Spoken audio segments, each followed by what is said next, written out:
of our Lord and Savior Jesus Christ. యేసు ప్రభు నామమున మీ అందరికీ శుభాలు తెలియజేస్తున్నాను. I am so happy to be here this morning with you all to worship God with you all. ఈ ఉదయకాలాన మీ మధ్యలో అందరితో కలిసి ఆరాధన చేయడానికి నేను సంతోషిస్తున్నాను. This is my second Sunday with you all. ఇది రెండవ ఆదివారం నేను మీతో ఉన్నాను. And I thank God for bringing me to this assembly and helping me to come and to worship you with you all. మీ అందరితో కలిసి ఆరాధన చేయనట్లుగా సంఘంలోని వారు నాకు చేసిన సహాయాన్ని బట్టి మీకు ఎంతో వందనాలు తెలియజేస్తున్నాను. I am not due to the elders.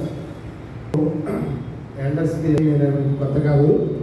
When this marriage proposal came, I came in contact with the elders of this assembly. ఈ నా వివాహానికి సంబంధించినటువంటి ఈ సంగతులు వచ్చినప్పుడు నేను పెద్దల్ని సంప్రదించాను. One thing I would like to tell you for sure.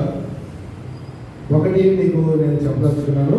That you got a godly elders. You got a wonderful and godly elders. దేవుని కృపను బట్టి మంచి పెద్దలు ఉన్నారని ప్రభువు చెప్తున్నారు. You know, when this proposal came, they did they did the work of the elder supposed to do. వారు ఈ విషయం నా వివాహ విషయం వచ్చినప్పుడు పెద్దలు ఏం చేయాలో అది వారు చేసి పెట్టారు. The work which elders supposed to do, they did it. పెద్దలు ఏం చేయాలో వారు చేసి చూపించారు. When this proposal came to me, the Eva's proposal, I got a call from various places.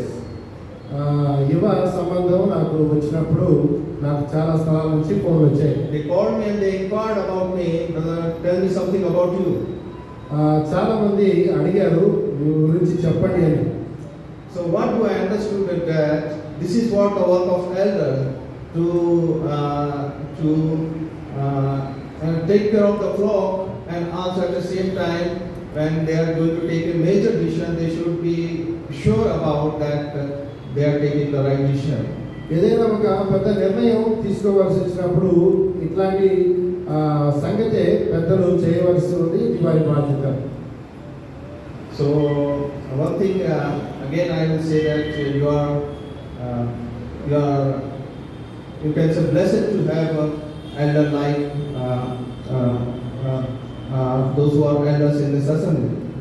ఈ సంఘములోని పెద్దలను బట్టి మరి స్థానిక సంఘము మరి అది గొప్ప దీవెనగా భావించాలి. So we thank and praise God for the elders of this assembly, and also I would like to thank them for giving me this opportunity to share the word of God with you this morning. ఈ యొక్క అవకాశము నాకు కలుగ చేసినటువంటి స్థానిక సంఘ పెద్దలకి స్థానిక సంఘానికి ప్రభునామమున తెలియజేస్తున్నాను. This morning I would like to talk about the walk. ఈ ఉదయకాలము దేవునితో నడుచుట అనేటువంటి సంగతిని గురించి మాట్లాడతాను. The walk or the walking. నడవడం అనేటువంటి సంగతి గురించి. I don't know how many would you like to walk. మీలో ఎంతమందికి నడవడం అనేటువంటిది ఇష్టమో నాకైతే తెలియదు. We all can by walking only to this assembly, right? మనమందరం కూడా నడుచుకుంటానే మందిరానికి వచ్చాం. But there is a physical exercise that we do when we do walking. మనము భౌతికంగా కొంత వ్యాయామం చేస్తాం నడుస్తున్నప్పుడు. I like to do walking. నేను నడవడం అనేది చాలా ఇష్టపడతాను. When I was in my village, I used to walk every day in the evening. నేను మా స్వగ్రామంలో ఉన్నప్పుడు దాదాపుగా ప్రతి సాయంత్రం నడవడం చేస్తాను. So it's a time for me to it's a time of refreshment for me, it's a time of relaxing for me, and it's a time of where I go and interact with people in the village. కాబట్టి ఆ సమయంలో సాయంత్రం పూట ఆ గ్రామంలో ఉన్న వారితో కలవడానికి మాట్లాడుకోవడానికి కొంత సేద తీరడానికి సంతోషంగా ఉండడానికి ఆ సమయం నాకు ఉపయోగపడుతుంది. And it's a good exercise to do. అది ఎంతో మంచి వ్యాయామం. If you are not able to go to gym, you can do at least walking in your daily day-to-day life. మన జిమ్కి వెళ్ళి చేయడం అందరికీ సాధ్యం కాదు, కనీసం నడవడం అయినా మంచిదే. Similarly, there is another walk, we call it spiritual walk. ఇదే విధంగా ఇలాంటి నడక గురించే ఆత్మీయంగా కూడా ఒక నడక ఉంది అని మనం దేవుని వాక్యంలో చూస్తాం. This morning I would like to talk about the spiritual walk. ఈ ఉదయకాలము ఆత్మీయ నడక అనేటువంటి దాని గురించి నేను మాట్లాడాలని అనుకుంటున్నాను. And I would like to talk about the one person from the Bible who walked with God. Bible గ్రంథంలో ఒక వ్యక్తి దేవునితో నడిచినటువంటి సందర్భాన్ని నేను జ్ఞాపకం చేస్తాను. And we as the people of God is called to walk with God.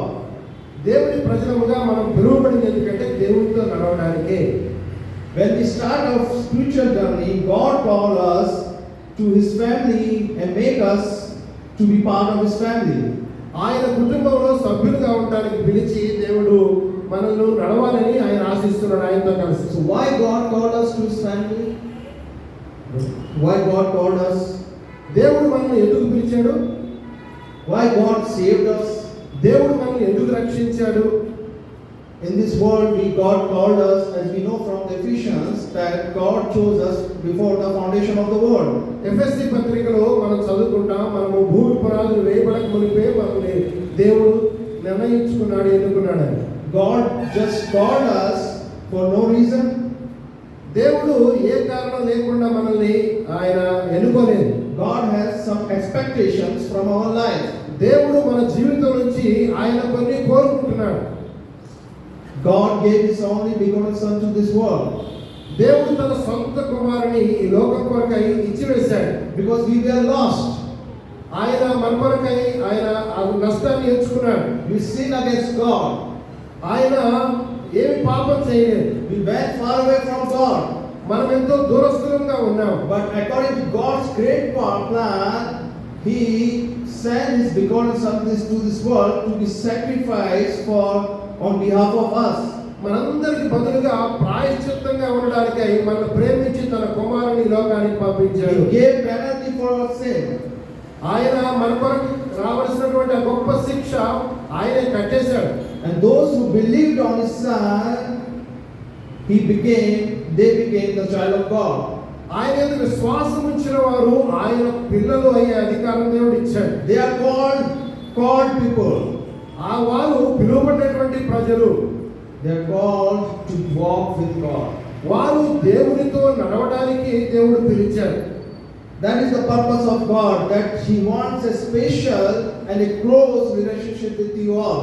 దేవుని యొక్క ఉద్దేశం అదే, మనం ఆయనతో సన్నిహిత సంబంధం కలిగి ఆయనతో పాటు నడవాలి. He does not call you just to come for Sunday, but He wants every day, He wants to walk every day with you all. మనము కేవలము ఆదివారం ఆరాధనకు వచ్చి వెళ్ళడం మాత్రమే కాకుండా ప్రతిదినము ఆయనతో కలిసి నడుస్తూ ఉండాలనేది ఆయన కోరిక. That is our calling. అది మన యొక్క పిలుపు. God wants us to walk with Him. దేవుడు మనల్ని ఆయనతో కూడా నడవాలని కోరుకుంటున్నాడు. Please turn with me to book of Genesis, chapter 5, verse 21 and 24. ఆదికాండము 5వ అధ్యాయంలో మనము ఒక భాగాన్ని చదువుకుందాం. 21, 22 వచనాలు చదువుకుందాం. ఆదికాండము 5వ అధ్యాయం 21, 22 వచనాలు. హనోకు 65 ఏండ్లు బ్రతికి మెతూషెలను కనెను. హనోకు మెతూషెలను కన్న తరువాత 300 ఏండ్లు దేవునితో నడుచుచు కుమారులను కుమార్తెలను కనెను. హనోకు దినములన్నీయు 365 ఏండ్లు. హనోకు దేవునితో నడిచిన తరువాత దేవుడు అతన్ని కొనిపోయిన కనుక అతడు లేకపోయెను. So I assume that you have heard these words many times in your Christian life. ఈ ఆత్మీయ జీవితంలో మీరు అనేక సార్లు ఈ వచ్చిన భాగాలు విని ఉంటారు. Chapter 11 of Hebrews known as the chapter of faith. Hebrew పత్రిక 11వ అధ్యాయము విశ్వాస వీరుల సంబంధించినటువంటి వ్రాయబడిన లేఖంగా చూస్తాం. And chapter 5 of Genesis known as the grace of God, and also this chapter describe about death. ఆదికాండము 5వ అధ్యాయం దేవుని యొక్క కృపను చూపించేటువంటి అధ్యాయంగా మనం చూస్తాం. It tells about the death also. అదే అధ్యాయము ఆదికాండం 5వ అధ్యాయము మరణాన్ని గురించి కూడా చెప్తా ఉంది. You know, if you read from Adam onwards, Adam lived so many years, so years, and he died.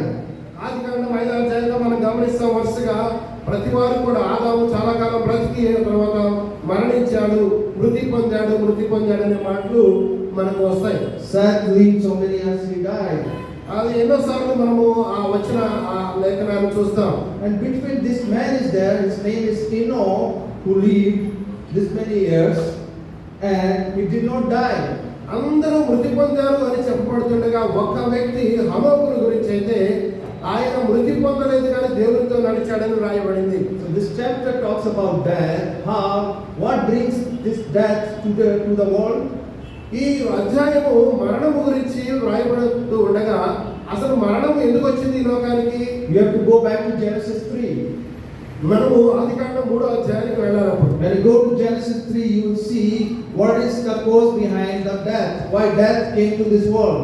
3వ అధ్యాయంలో ఏం చేస్తే మరణం మనుషులకు వచ్చిందో అక్కడ మనము చదువుకుంటాం. We see that the first man and the woman sinned against the God, and sin entered into this world, and through sin death entered into this world. మొట్టమొదటి మనుషులైనటువంటి ఆదాము హవ్వలు పాపము చేసినందున మరణము వారికి కలిగింది అని మనం చూస్తున్నాం. అదే విధంగా మరణము అందరికీ కలిగింది. God did not create us to die, but because of sin the people start dying. దేవుడు మనము మరణము పొందాలని ఆయన సృష్టించలేదు, కానీ పాపము చేసినందువల్ల మనము మరణిస్తూ ఉన్నాం. If it comes to Romans chapter 5, రోమీయులకు రాసిన పత్రిక 5వ అధ్యాయాన్ని చూస్తే verse 12, 12వ వచనాన్ని గమనిద్దాం. you will get the answer to this question, that why death came to this world, why people start dying. ఎందుకు ప్రజలు మరణిస్తున్నారో ఆ విషయాన్ని మనము 5వ అధ్యాయము రోమపత్రిక 5వ అధ్యాయం 12వ వచనంలో చూస్తాం. ఇట్లుండగా ఒక మనుషుని ద్వారా పాపము ద్వారా మరణమును లోకములో ఎలాగూ ప్రవేశించెనో అలాగుననే మనుషులందరూ పాపము చేసినందున మరణము అందరికీ సంప్రాప్తమాయెను. Sin, because of sin death came, and also as sin increased, in chapter 6 we see that when sin increased, what happens? The age of human beings also decreased, and it became 120 years. అలాగే 6వ అధ్యాయంలో మరణము 5వ అధ్యాయంలో చెప్పబడింది. దాని ద్వారా 6వ అధ్యాయంలో చదువుకుంటాం మనుషుని యొక్క ఆయుష్కాలము 120 సంవత్సరాలకు తగ్గిపోయింది. We see that Adam lived almost, here it is written, 30 years. ఆదికాండము 5వ అధ్యాయం 5వ వచనంలో మనం చూస్తాం ఆదాము బ్రతికిన దినములు 930 ఏండ్లు.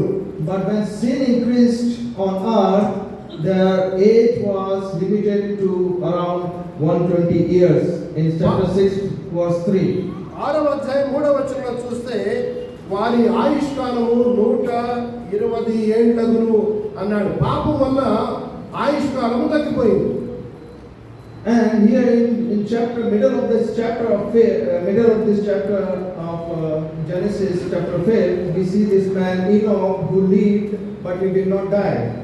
కానీ మనం చదువుకున్న ఈ భాగంలో హనోకు అనేటువంటి వ్యక్తి ఉన్నాడు, ఆయన అయితే చనిపోలేదు.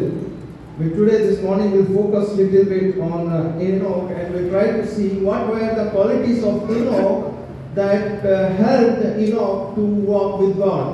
హనోకు యొక్క జీవితంలో ఉన్నటువంటి విశేషాంశాలను మనం చూద్దాం. ఆయన దేవునితో ఎలాగ నడవగలిగాడు మనం చూద్దాం. Likewise, God expects us that we should walk with Him. మనము కూడా అదే విధంగా దేవునితో నడవాలి అని దేవుడు కోరుకుంటున్నాడు. So Enoch is one of two men whom it is said he walked with God. ఈ దేవునితో నడిచినటువంటి వ్యక్తిగా హనోకుని గురించి మనం చదువుకుంటాం. There are two men in the Bible, for them it is written they walked with God. దేవునితో నడిచినటువంటి ఇద్దరు వ్యక్తుల గురించి బైబిల్ గ్రంథంలో మనం చదువుకుంటున్నాం. First is Enoch, and second is, can anyone tell me who is the second one? మొట్టమొదటి వాడు హనోకు, రెండవ వారు ఎవరో చెప్పగలుగుతారా?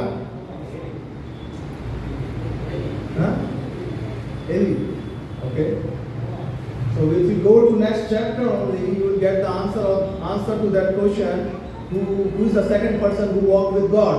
రెండవ అధ్యాయం తదుపరి అధ్యాయానికి మనం వెళ్ళినప్పుడు రెండవ వ్యక్తి కూడా అక్కడే మనకు కనిపిస్తాడు. ఎవరు దేవునితో నడిచారు. In chapter 6 verse 9, you will see the answer to that question.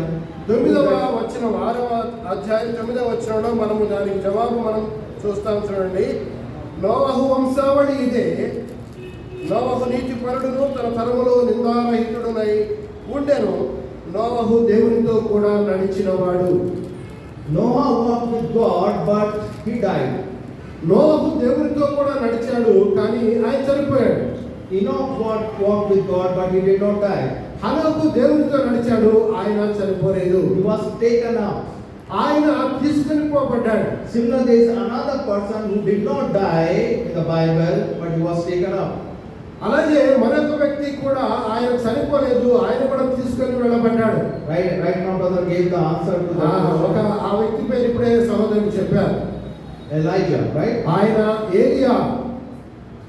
So he's the one who walked with God, and also he was taken up. He did not die. ఆయన దేవునితో నడిచిన వాడుగా ఉన్నాడు. ఆ తర్వాత దేవుడు ఆయన తీసుకొని పోయాడు, ఆయన చనిపోలేదు. Not only that, he is the only one about whom it is said that he pleased God. ఆయన అంత మాత్రం నడిచిన వాడు మాత్రమే కాకుండా దేవుని సంతోషపెట్టిన వాడు అని కూడా చదువుకుంటాం. Except our Lord Jesus Christ, who pleased God, he is about this person. It is written that he pleased God. యేసు ప్రభువు గురించి కాకుండా మరొక వ్యక్తి గురించి చదవాలంటే ఈ వ్యక్తి దేవుని సంతోషపెట్టిన వాడిగా ఉన్నాడు. Hebrews chapter 11 verse 5. హెబ్రీ పత్రిక 11వ అధ్యాయం చూడండి. హెబ్రీ పత్రిక బైబిల్ తీసుకోండి. హెబ్రీ పత్రిక 11వ అధ్యాయం 5వ వచనాన్ని చదువుకుందాం. విశ్వాసమును బట్టి హనోకు మరణము చూడకున్నట్టు కొనిపోబడెను. అతడు కొనిపోబడక మునుపు దేవునికి ఇష్టడై ఉండెనని సాక్ష్యము పొందెను. So he is the only one after Lord Jesus Christ about whom it is written he pleased God. యేసు ప్రభు తర్వాత వ్రాయబడినటువంటి మరొక వ్యక్తి ఎవరంటే హనోకు మాత్రమే దేవునికి ఇష్టడుగా ఉన్నాడని వ్రాయబడింది. So no doubt about that why God took him and he did not die. ఎందుకు ఆ విధంగా ఆయన చనిపోలేదంటే మనకు ఒక కారణం మనకి ఇక్కడ కనబడుతుంది. ఆయన దేవునికి ఇష్టడుగా జీవించాడు. And he was a successful man. And what is the reason behind his success is he walked with God. ఆయన చాలా విజయవంతమైనటువంటి జీవితం జీవించాడు. దానికి వెనుక ఉన్న కారణం ఏంటంటే ఆయన దేవునితో నడిచాడు. If you want to be successful in your life, నీవు నీ జీవితంలో విజయవంతమైనటువంటి జీవితం జీవించాలంటే what do you need to do? నీవు చేయాల్సింది ఏంటంటే You need to walk with God.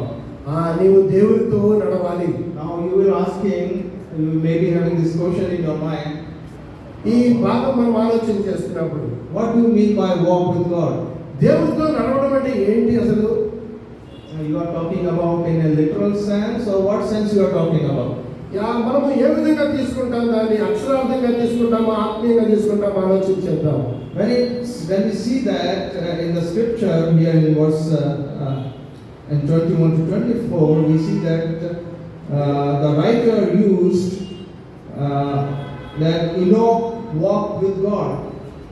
ఇక్కడ పరిశుద్ధాత్మ దేవుడు వ్రాయిస్తున్న మాట ఏంటంటే దేవునితో నడిచాడు అని రాస్తున్నాడు. Now those who knows English and those who have studied English grammar, they will understand this is a figure of speech. ఇది దేవునితో నడిచాడు అనేటువంటిది ఇంగ్లీష్ లో చక్కగా చెప్పబడింది. In English, in a figure of speech, there is a figure of speech that is called metaphor. ఇది ఒక metaphor గా చెప్పబడింది.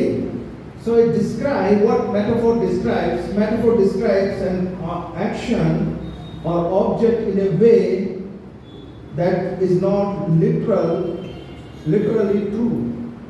ఇది మరి అక్షరార్థంగా సరికాదు అని చెప్పబడింది. So it describes an action or object in a way that is not literally true. అది అక్షరార్థంగా సరి అయినటువంటిది కాదు అని అది ఒక మెటఫర్ లాగా చెప్పబడింది. But explain an idea or make a comparison. అది ఒక పోలిక అని మాత్రమే దాన్ని అర్థం చేసుకునేటట్లుగా ఉంటుంది ఇంగ్లీష్లో. So it's not in a literal sense, but it's explaining an idea. ఇది అక్షరార్థంగా దేవునితో పాటుగా అడుగులు వేస్తున్నాడని కాదు, కానీ అది ఒక మరి దేవునితో నడిచినటువంటి భావం దానిలో మనకు కనబడతా So ఉంది. there is an idea behind walking with God. దీనిలో దేవునితో నడిచినటువంటి భావము కనబడుతుంది. When writer said Enoch walked with God, it means he had a close, faithful and obedient relationship with his God. దేవునితో చాలా సన్నిహితమైనటువంటి నమ్మకమైన సంబంధము హనోకు కలిగి ఉన్నాడని అర్థం చేసుకోవాలి. If you see the real word, which is if you see Old Testament was written in Hebrew language, Hebrew భాషలో పాత నిబంధన గ్రంథం రాయబడింది. and the word for walk is halak. నడవడం అనేటువంటి పదాన్ని ఏం చెప్పారంటే Halak. హలాక్ అని చెప్పారు.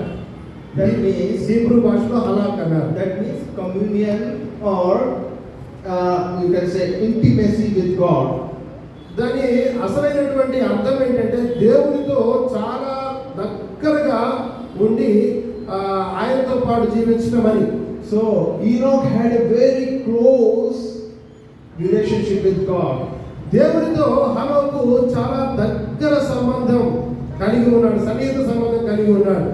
So if you really want to enjoy God's blessing in your life, నీ జీవితంలో దేవుని యొక్క ఆశీర్వాదాన్ని నిజంగా నువ్వు పొందాలనుకుంటే, so that enjoyment is dependent on how you walk with God.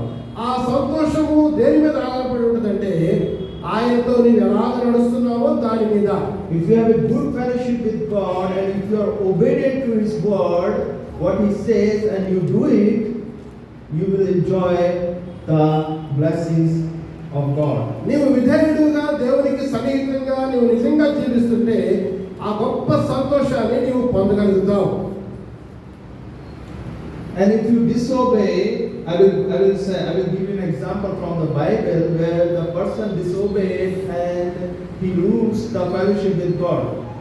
దేవునితో అవిధేయుడిగా ఉండి సంబంధాన్ని కోల్పోయినటువంటి ఒక వ్యక్తిని కూడా నేను బైబిల్ గ్రంథంలో మీకు చూపిస్తాను. The central lesson from this chapter we can learn that godly can experience victory over the effect of the curse, that death. Godly can experience victory over death. దేవుడు మరణము మీద విజయాన్ని ఆయన పొందినవాడిగా ఉన్నాడు, మనకు ఇచ్చేవాడిగా ఉన్నాడు. అది మనకి ఇవ్వాలని కోరుకుంటున్నాడు. See a victory of Enoch. ఇక్కడ ఆ మరణము మీద విజయము సాధించినటువంటి హనోకును మనం చూస్తాం. No, you see people are dying, but here in between there is a man, Enoch, who did not die because of his close and obedient relationship with God, he enjoyed that victory. ఈ యొక్క అధ్యాయంలో ఆదాము మొదలుకొని అందరూ కూడా చనిపోయారు, మరణించారని రాయబడుతూ ఉండగా హనోకు ఒక్కడే ఎందుకు జీవించాడు? ఆయన మరణము మీద విజయము సాధించిన వాడిగా ఉన్నాడు. ఆ సంగతి మధ్యలో రాయబడుతుంది. So this text does not explain us more about how Enoch walked with God. ఇక్కడ ఆయన ఎలాగూ దేవునితో నడిచాడనేది వివరణాత్మకంగా లేదు. But I think these are the 4 qualities he might be having in his life when he walked with God. ఈ కారణాలు కొన్ని మనం చూద్దాం. ఇలాంటి లక్షణాలు ఆయన దగ్గర ఉండి ఉంటాయి. అందుకే ఆయన దేవునితో చక్కగా నడిచిన వాడిగా ఉన్నాడు. So number 1 quality he might be having, that is faith. మొట్టమొదటిది అన్నిటికంటే ముఖ్యంగా ఆయన దేవుని యందు విశ్వాసం ఉంచిన వాడు అని మనం చదువుకుంటాం. The walk with God starts with faith. దేవునితో నడవడం అనేటువంటిది విశ్వాసముతో ప్రారంభమవుతుంది. Your spiritual journey starts with faith. మన ఆత్మీయ జీవితము విశ్వాసముతోనే ప్రారంభమవుతుంది.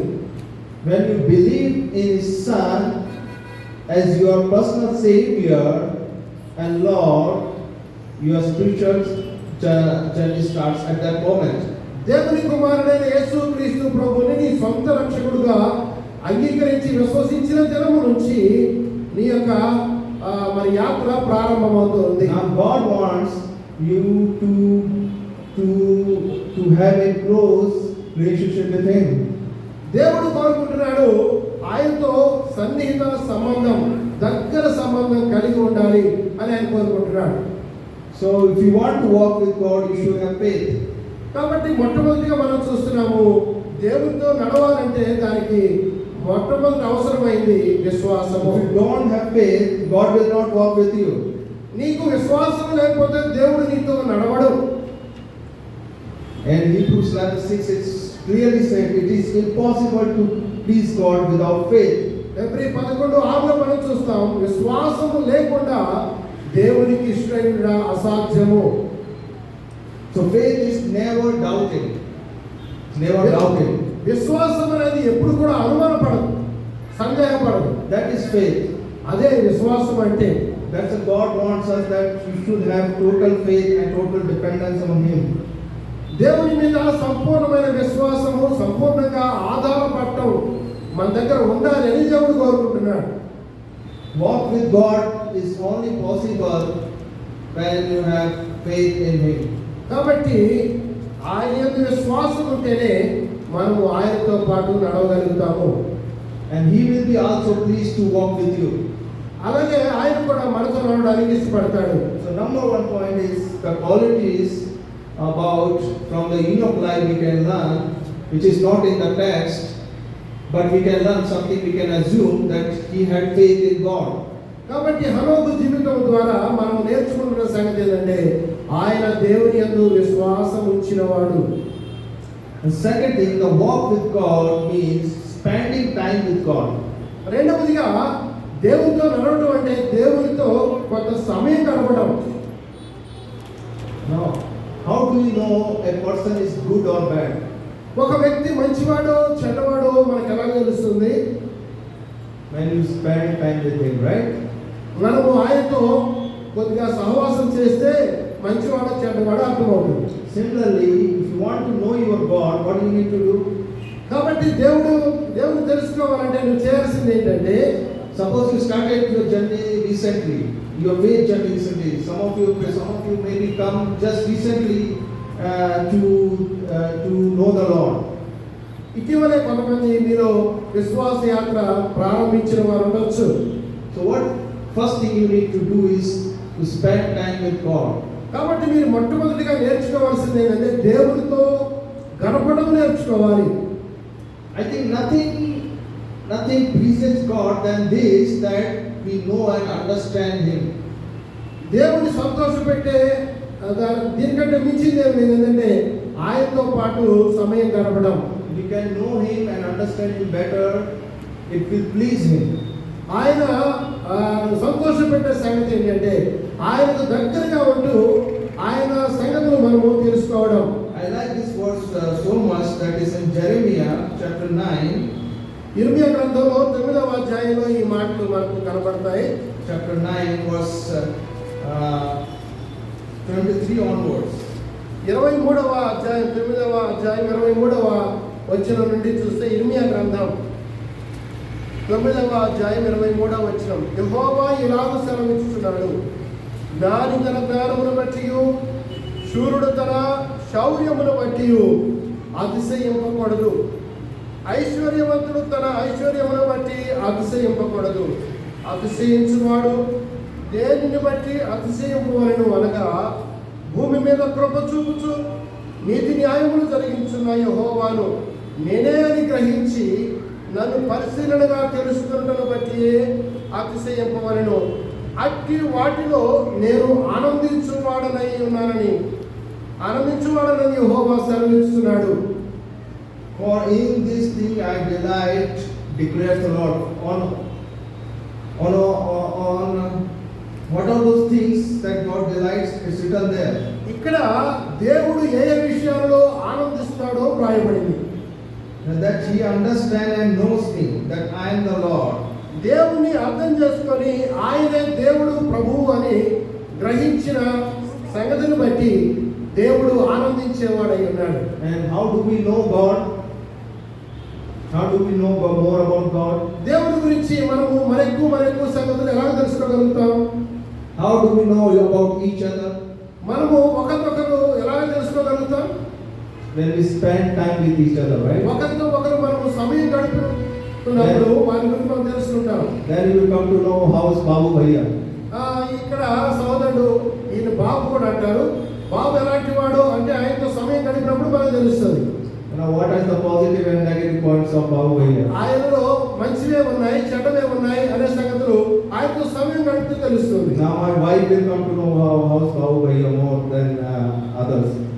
ఆయన భార్య అందరికంటే ఎక్కువగా సమయం ఆయనతో ఉంటుంది కనుక ఆమెకు ఈయన గురించినటువంటి మంచి సంగతులు చెడ్డ సంగతులు ఏందో ఆమె తెలుస్తుంది. So but there is no negative point in God. దేవుడిలో చెడ్డ విషయాలేమీ లేవు. But God will teach you about Him, who He is, and how He works, and what He has planned for your life. తాను ఏమై ఉన్నాడో, తాను ఏం చేయబోతున్నాడో, తన సంగతులన్నీ కూడా ఆయన తన భక్తులకు విషయాలు తెలియజేసేవాడిగా ఉన్నాడు. When you spend time with God, then only you will understand. కాబట్టి ఆయనతో సమయం గడిపితే మనము ఆయన సంగతులు తెలుసుకోగలుగుతాం. In 3 ways you can spend time with God. మనము ఆయనతో సమయం గడపాలి. Number 1 is Bible reading. ఎలాగా చేయగలుగుతామంటే వాక్యము చదవడం ద్వారా. Second is prayer. రెండవదిగా ప్రార్థన చేసుకోవడం ద్వారా. And third is fellowship. ఆయనతో సహవాసము చేయడం ద్వారా. The Sunday is the most important fellowship. ఆదివారము చాలా ప్రాముఖ్యమైనటువంటి సహవాస కూడిక. But there are other meetings also happening in the assembly. సంఘములో మరి ఇతర కూడికలు కూడా జరిగించబడతాయి. Like we have Friday meetings and prayer meetings. Some other meetings are there. మనకు శుక్రవారం ప్రార్థన విజ్ఞాపన జరుగుతుంది, సోమవారం బైబిల్ స్టడీ జరుగుతుంది, లేక కూడిక జరిగించబడతాయి. In those meetings you can develop your close relationship with God. ఆయనతో సన్నిహిత సంబంధాన్ని మనము వృద్ధి చేసుకోవడానికి ఆ మీటింగ్స్ ఉపయోగపడతాయి. So spending time, when you spend time with God, the third thing which is that you will develop a close relationship with God. దేవునితో సన్నిహితమైనటువంటి సంబంధాన్ని మనము వృద్ధి చేసుకోగలుగుతాం. When you spend time with God, what will happen? You will develop a close relationship with your God. దేవునితో సన్నిహితమైనటువంటి సంబంధాన్ని మనము వృద్ధి చేసుకుంటాం ఆయనతో సహవాసం చేస్తే. And when you have a close relationship with God, what will happen? It will reflect in your relationship with others. దేవునితో సరైనటువంటి సంబంధం కలిగినప్పుడు ఇతరుల మీద కూడా ఎలాంటి సంబంధం కలిగి ఉంటాం దాన్ని బట్టి ఆధారపడి ఉంటుంది. You have listened to these examples many times. When you love your God, what will happen? You will be able to love each others. కాబట్టి ఈ యొక్క ఉదాహరణ చాలా సార్లు వినుంటారు. ఏమనంటే దేవునితో మనము సరైనటువంటి సహవాసం కలిగి ఉంటే మనం అదే విధమైన సహవాసము తోటి సహోదర సహోదరులతో కలిగి ఉంటాం. So your relationship with God reflects what kind of relationship you have with each other. కాబట్టి దేవునితో ఎలాంటి సంబంధం కలిగి ఉన్నామో అనేది మనకు ఎలా తెలుస్తుందంటే మనము సహోదర సహోదరులతో ఏ విధమైనటువంటి సంబంధం కలిగి ఉన్నామో అది చూడటం ద్వారా దేవునితో మనకు ఎలాంటి సహవాసం ఉందో మనకు అర్థమవుతుంది. When you love your God, you can able to love each other. దేవుని ప్రేమించినట్లయితే మనము ఒకరినొకరు చక్కగా ప్రేమించగలుగుతాం. So Enoch had this had a faith life. He had faith. కాబట్టి హనోకు చక్కగా విశ్వాసము కలిగి ఉన్నాడు. And also he was spending time with God, I assume. కాబట్టి అతడు దేవునితో సమయాన్ని గడిపేవాడుగా ఉన్నాడు. And he had a close relationship with God. ఆయన దేవునితో చాలా సన్నిహిత సంబంధం కలిగి ఉన్నాడు. And also he was obedient to God.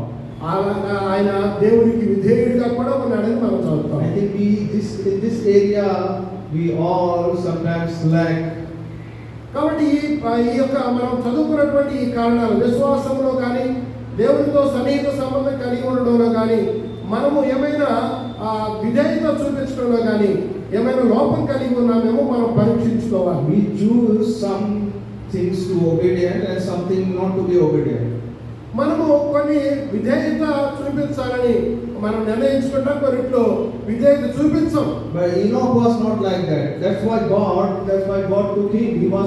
I think he was fully and faithfully obedient to God. కానీ హనోకు జీవితాన్ని మనం చూస్తే ఆయన సంపూర్ణంగా దేవునికి విధేయుడైన వాడిగా మనం చూస్తాం. As it is impossible to please God without faith, it is impossible to please God without obedience. కాబట్టి విశ్వాసం లేకుండా దేవునికి ఇష్టమైతే ఎలాగైతే అసాధ్యమో, దేవునికి లోపడి ఉండకుండా కూడా మనము దేవునికి ఇష్టంగా ఉండలేము. If you are obedient to God, you will be able to enjoy your relationship with God. మనము దేవునికి విధేయులమైనట్లయితే దేవుని యొక్క సన్నిధి సహవాస భాగ్యాన్ని దానిలో మనము సంతోషించగలుగుతాం. I will give you an example of one person from the Bible that is in 1 Samuel chapter 15. సమూయేలు గ్రంథం 15వ అధ్యాయం చూడండి ఒకసారి. మొదటి సమూయేలు గ్రంథం 15వ అధ్యాయంలో అక్కడ ఒక వ్యక్తిని గురించి మనం చదువుకుంటాం. Now you know about this person. Who is that person? His name is Saul. ఆయన పేరు సౌలు. 2 times he disobeyed God. 2 సార్లు దేవునికి అవిధేయుడిగా జీవించాడు. In chapter 13 we see that Saul did not wait for Samuel and offered a unlawful sacrifice. ఒక బలి అర్పించాల్సి వచ్చినప్పుడు ప్రవక్త కోసం, సమూయేలు కోసం ఆయన వేచి చూడకుండా తనే బలి అర్పించడానికి పూనుకొని మరి అవిధేయుడిగా ఉన్నాడని 11వ అధ్యాయంలో చదువుకున్నాం. In chapter 15 also he disobeyed God. 15వ అధ్యాయంలో తిరిగి దేవునికి అవిధేయుడయ్యాడని చెప్పి కూడా చదువుకుంటాం. God said that you should kill this Amalek completely, but he did not follow the commandment of the Lord. అమాలేకీని పూర్తిగా హతము చేయమంటే ఆ యొక్క దేవుని ఆజ్ఞను ఆయన పాటించలేదు. And God was very displeased by Saul's action. సౌలు అలాగ ప్రవర్తించిన దాన్ని బట్టి దేవుడు చాలా దుఃఖించాడు. And here in verse from 24, 25, 26, you will see that God rejected Saul being king over his people, Israel. 15వ అధ్యాయము 24, 25, 26 వచనంలో ఇశ్రాయేలు మీద రాజుగా ఉండకుండా సౌలును దేవుడు విసర్జించాడని రాయబడింది. And because of this disobedience, he lose the blessing from God and also his presence. ఆయన యొక్క సన్నిధి సహవాస భాగ్యాన్ని, ఆ సంతోషాన్ని ఆయన అవిధేయుడైన కారణంగా పోగొట్టుకున్నాడని సౌలు గురించి చదువుతున్నాం. But when like we see from the David's life, he was a obedient person. దావీదును చూస్తే చాలా విధేయుడైనటువంటి వాడిగా ఉన్నాడు. If he sinned against God also, his heart cries before the Lord because of his sins. మరి ఆయన దావీదు దేవునికి ఇష్టానుసారుడైన మనుషుడిగా నడుచుకున్నాడు. And always he was trying to follow the word of God. దేవుని యొక్క వాక్యాన్ని ఎల్లప్పుడూ పాటించేటువంటి వాడిగా ఉన్నాడు. So what does that mean by walking with God? Walking with God means that we need to be obedient to his word. కాబట్టి దేవునితో నడవడం అంటే దేవునికి విధేయత చూపించడం. So 4 qualities that I assume about from the Enoch life he could be having, that is he is having a good faith. హనోకు దేవునితో నడవడంలో ఆంతర్యంలో లోపల సంగతులు గమనిస్తే ఈ 4 విషయాలు నాకు అర్థమైనవి. He would have been spending time with God. దేవునితో సమయం గడిపేటువంటి వాడిగా ఉన్నాడు. And he had because of spending time with God, he had a good close relationship with God. దేవునితో సమయం గడపడం బట్టి ఆయన దేవునికి చాలా సన్నిహితంగా జీవిస్తూ వచ్చాడు. Most importantly, he was faithful as God is faithful. కాబట్టి ఆయన దేవునికి నమ్మకస్తుడిగా జీవించగలిగాడు. Our God is a faithful God. He will never cheat us. మన దేవుడు నమ్మదగిన వాడు కనుక ఆయన కూడా నమ్మదగిన వాడుగానే జీవించాడు హనోకు. So he expected that we should not cheat him too. ఏమాత్రం కూడా మోసం చేయని వాడిగా ఉన్నాడు. So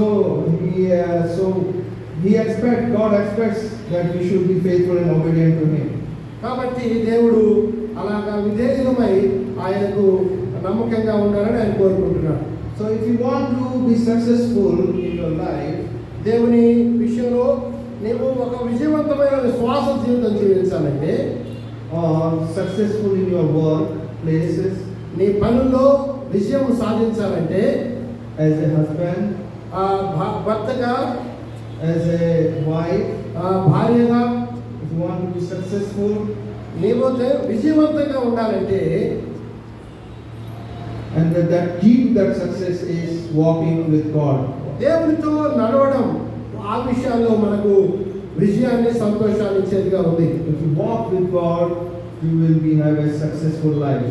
దేవునితో నడిచినట్లయితే నీవు విజయము సాధించగలుగుతావు. No doubt about it. దాంట్లో ఎంత మాత్రం కూడా సందేహపడాల్సిన పని లేదు. And there will be the blessing of God with you always.